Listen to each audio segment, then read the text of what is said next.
Picture this.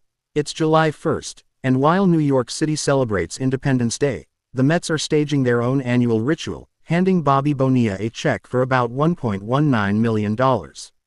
It's less fireworks and more perpetual payroll pyrotechnics.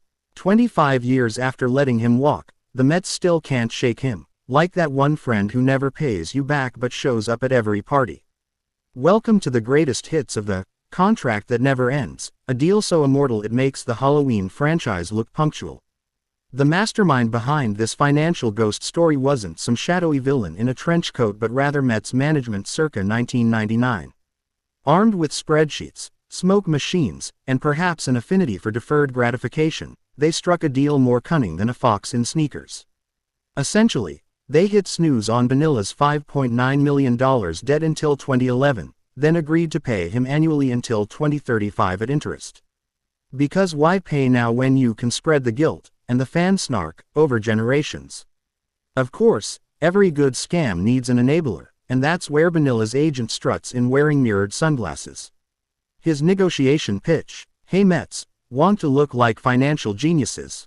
Defer these payments, profit from the $1 million publicity stunt, and we'll all laugh, except after every July 1st press release." The agent took home his fee, Bonilla got his lifelong stipend, and the Mets, well, they got a lesson in posterity, that deals can haunt you longer than any ex. Meanwhile, former team owner Fred Wilpon likely cracked open his ledger, shrugged, and muttered about being friends with Bernie Madoff. Because nothing says responsible fiscal stewardship quite like outsourcing your pension obligations while dodging reality. Fans have had a field day.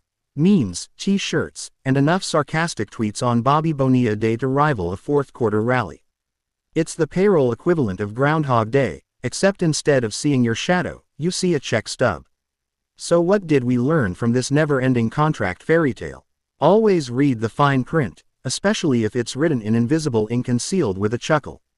The Bobby Bonilla saga stands as a cautionary trophy in the Mets Museum of Mishaps, an exhibit titled, "Nice try, we'll pay you later, and later, and later."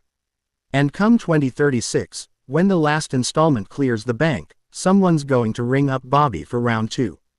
Because in New York, retirement is a suggestion, not a deadline.